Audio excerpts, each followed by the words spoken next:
Hi! ఈరోజు నేను squid ఫిష్‌ని fry చేసుకున్నాను. దీన్ని కలిమెందలు ఇంకా కోమిట్ సంచులని కూడా అంటారు. నేనైతే దీన్ని టమాటో వేయకుండా ఫ్రైలా చేసుకున్నాను. కాకపోతే లాస్ట్‌లోని కొంచెం వాటర్ అది కూడా దీంట్లో ఉండేదంతా బయటకొచ్చేస్తుంది.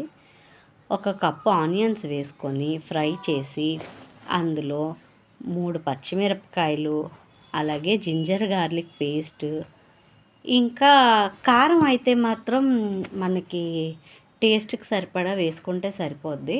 ఇంకా గరం మసాలా కొంచెం వేసుకుంటాను. టేస్ట్ అయితే అదిరిపోతుంది.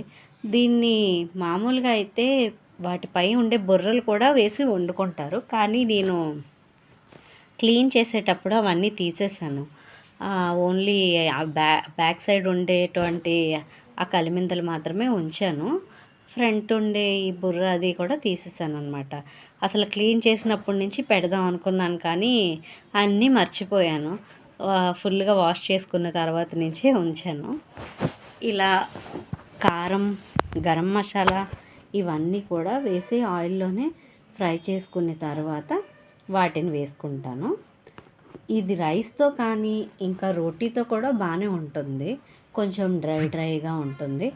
దీన్ని వంకాయ వేసి కూడా వండుకుంటాను. అప్పుడు టమాటో అన్నీ వేసి చేస్తాను. కానీ చాలా బాగుంటుంది టేస్ట్ అయితే.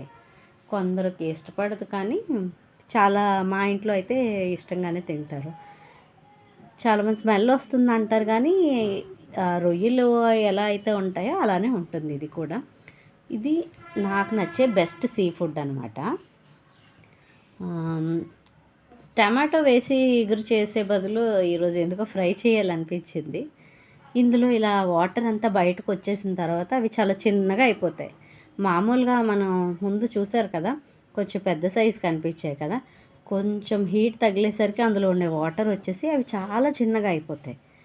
దీన్ని బాగా ఆ వాటర్ పూర్తిగా ఇంకిపోయేటట్టు ఫ్రై చేసుకుంటాను. ఇంక మనమేం యాడ్ చేయక్కర్లే, దాంట్లో ఉండే వాటరే బయటకు వచ్చేస్తుంది.